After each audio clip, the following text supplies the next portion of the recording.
Josh Mafia, we are back with another reaction video.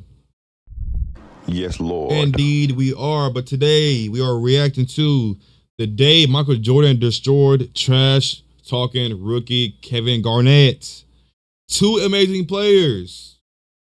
But we're finna get into it. We're gonna see what the trash talking the rookie Kevin Garnett was talking about, and we're gonna see how Michael Jordan destroyed him. But if you're new to my channel, make sure you're liking that video and subscribing if you haven't already subscribed. And make sure everybody's locked on my channel. Even pets need to be locked in. Grab your food, your snacks, your beverage, and all things sorts of that. And we're finna get into the video. We're finna see how Michael Jordan destroyed trash talking rookie Kevin Garnett. Let's get into it.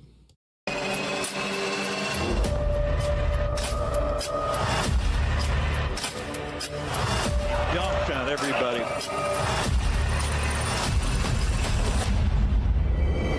If there's one rule in the NBA that every rookie should learn, it's this one.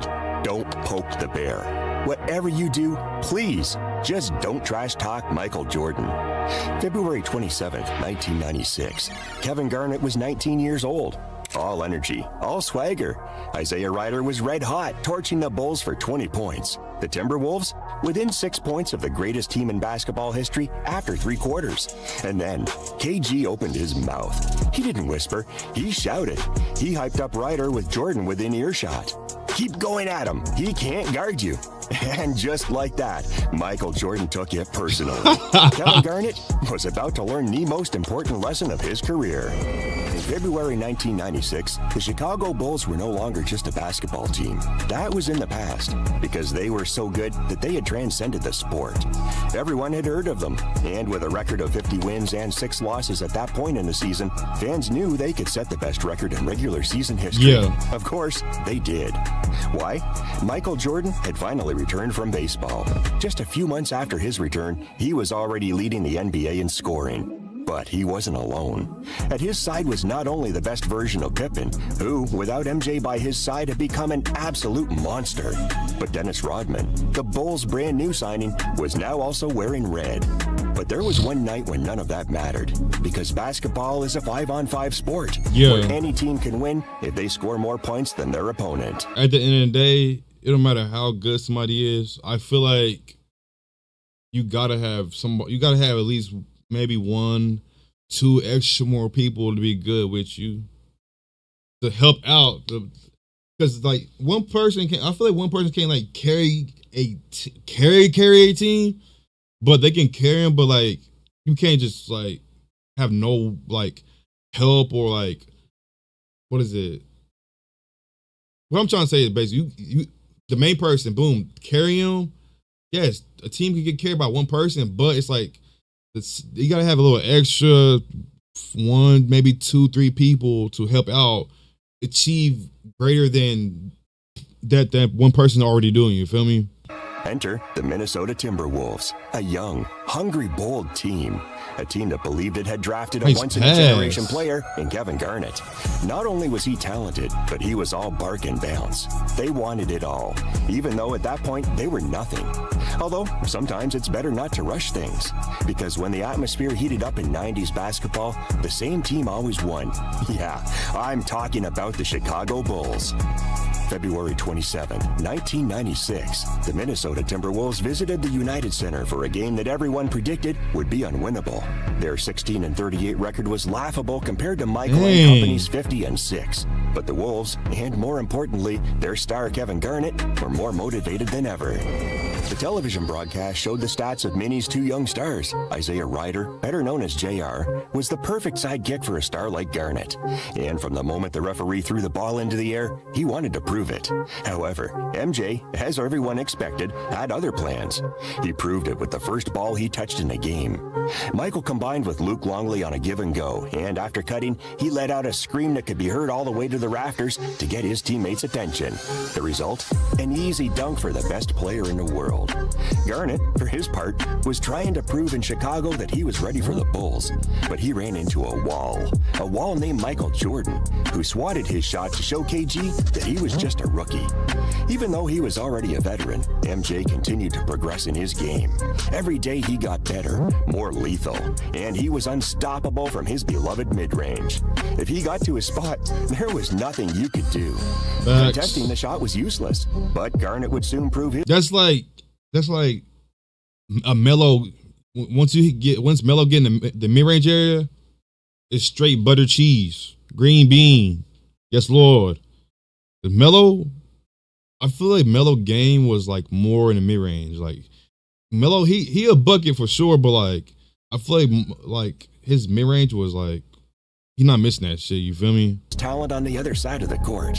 He was able to shoot off the dribble from the post, a skill that was not common among big men at the time.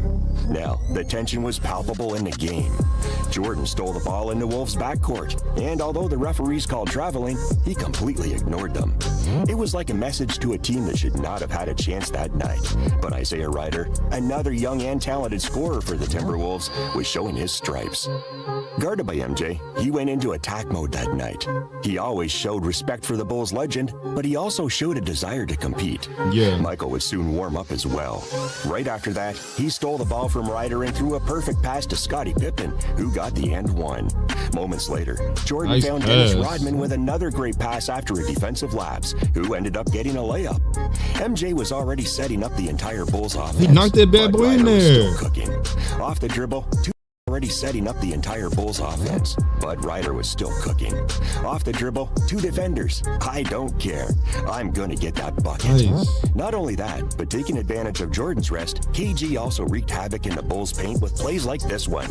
He post up, turnaround jumper, and money. Right after that, he knocks down a midi. Man, the Wolves were starting to feel it. It got to the point where Phil Jackson had no choice but to put Jordan back in the game. And on that first ball he touched, using his touch from mid-range, he buried a long 2 in catch and shoot. Right after that, following a handoff from Dennis Rodman, Jordan goes right to get just enough space for the fadeaway. But the defense is close, very close. So close that they foul him. Of course, MJ scores the shot anyway. Although right after that, Rider responds again, using his physicality against Michael. Those Wolves are much tougher than their record suggested. Michael was forced to keep responding, leading the offense and making good decisions with the ball. He even dared to attempt some no-look passes. But just when you thought you'd seen it all, he reinvented himself again. Look at the incredible pass he makes to Rodman, drawing multiple defenders. Not even Dennis saw it coming. On the other side, Rider continued to attack MJ again and again. And the truth is, he was doing well. But with 3 seconds left in the first half, Tony Kukoc buried a buzzer beater from 30 feet. The man passed on a wide-open Michael Jordan. And not only that, he made the shot. At halftime, however, Chicago was only up by 3 points. Jordan's efforts were only enough to keep the Bulls in the game. They needed an even better version of their superstar if they wanted to keep the W at the United Center. However, in a few minutes, something would happen that would make Michael go on. MJ came out in the second half with the same mindset, sharing the ball and throwing authentic dimes to players like Rodman, who also got the and one on this play. Nice passes. Man, Rider was possessed. The Bulls assigned Scottie Pippen to him on some plays, and he couldn't stop the high-flying shooting guard from UNLV either. In fact, the Bulls also tried Harper, and it was still the same. Isaiah was on a mission, to the point that Jordan was forced to look deep in his bag to stay in the game, draining rare three-pointers from the right wing. And above all, he kept dishing out assists, like this pass to Steve Kerr, who was able to drain the corner long too. Steve Kerr is another... I feel like Steve Kerr is another factor in Michael Jordan's career, because Steve Kerr back then, he was, whenever he was playing as a player, he's sparking that bitch up. He letting that bitch fly. You feel me?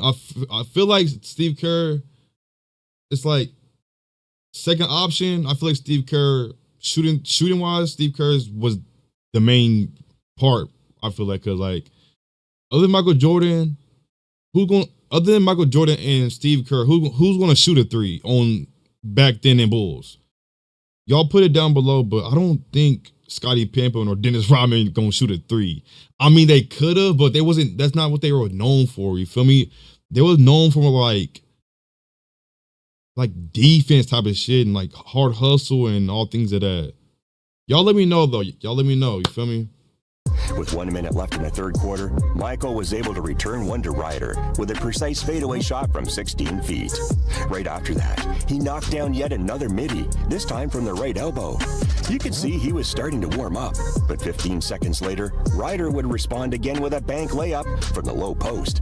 That said, Michael would have the last word, scoring a bank shot from 16 feet once again. Now, at this precise moment, you can listen to how Kevin Garnett lost the game without even playing the last quarter.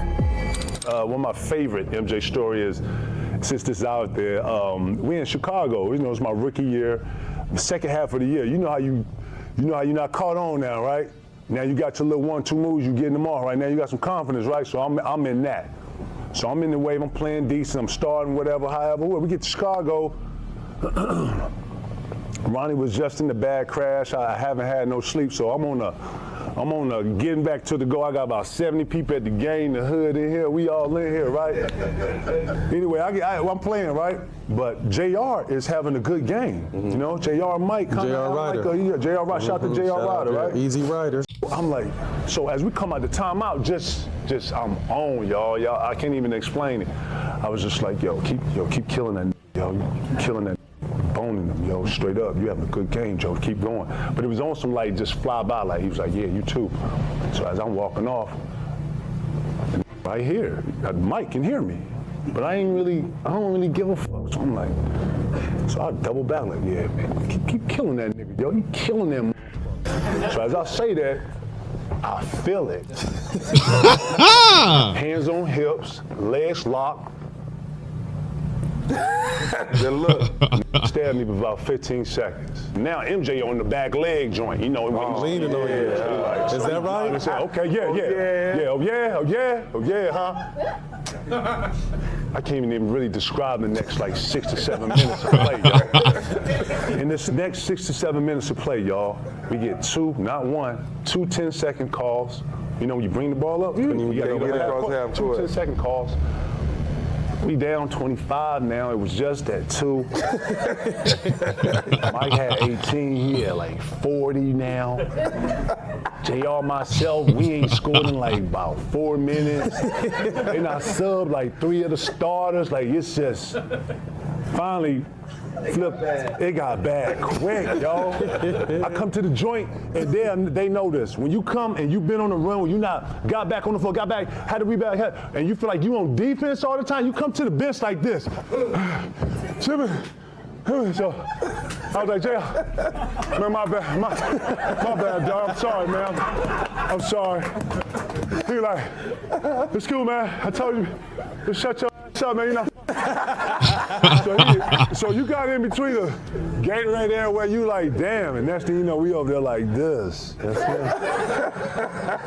And Mike came down, okay, young fella, okay, young fella.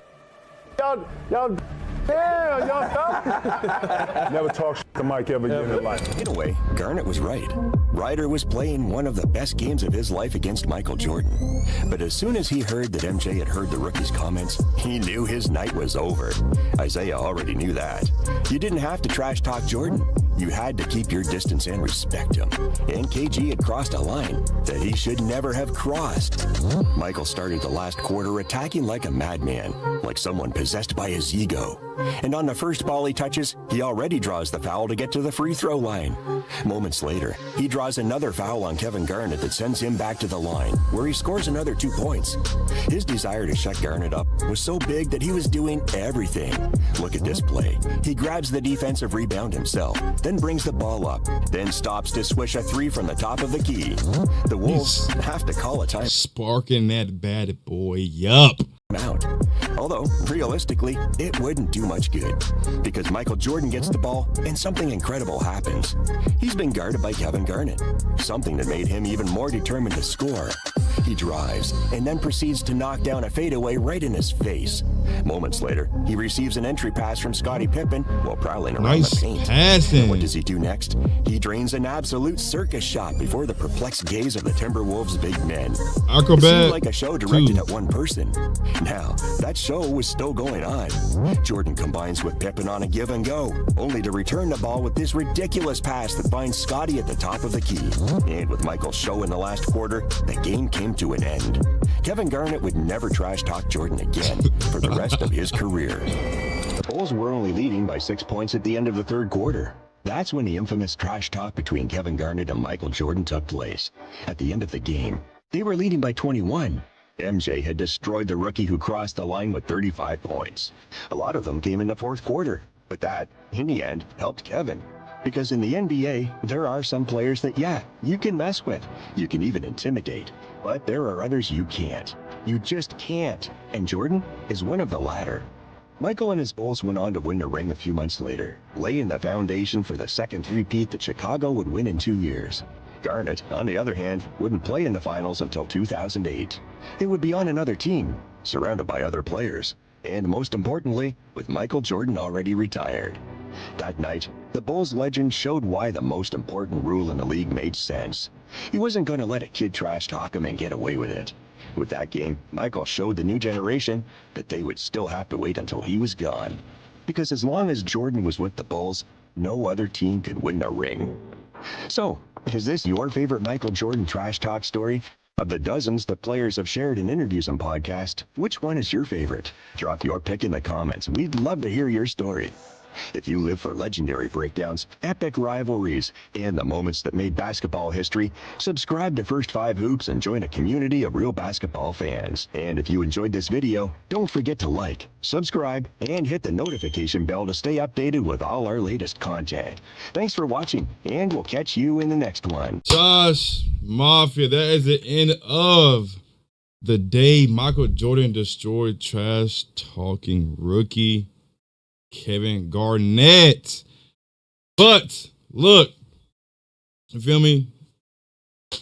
I don't know why Kevin Garnett did that. You feel me? It's certain players you can't trash talking. Michael Jordan is one of them. You feel me? Michael Jordan is one of them. But hey, if you made it to the end of the video, make sure you're liking the video and subscribe if you haven't already subscribed. Make sure everybody's locked in my channel. Even your pets need to be locked in. My goal is to create a big community of brothers and sisters, which I call Josh Mafia. I make a variety of content, so if you do subscribe, just check out my other content.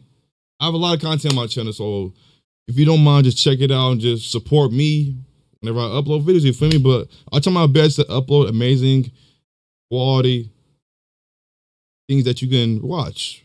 Whatever you're doing, you could be doing some chores, you could be cooking, you could be relaxing, whatever. Just pop a little HUMILIATED video on and you in there like swimwear, you feel me? And you're gonna have an amazing time. But if you made it to the end of the video, I love y'all as family. And I will see y'all on the next video. I love y'all, Josh Mafia. Falling, dreaming, talking.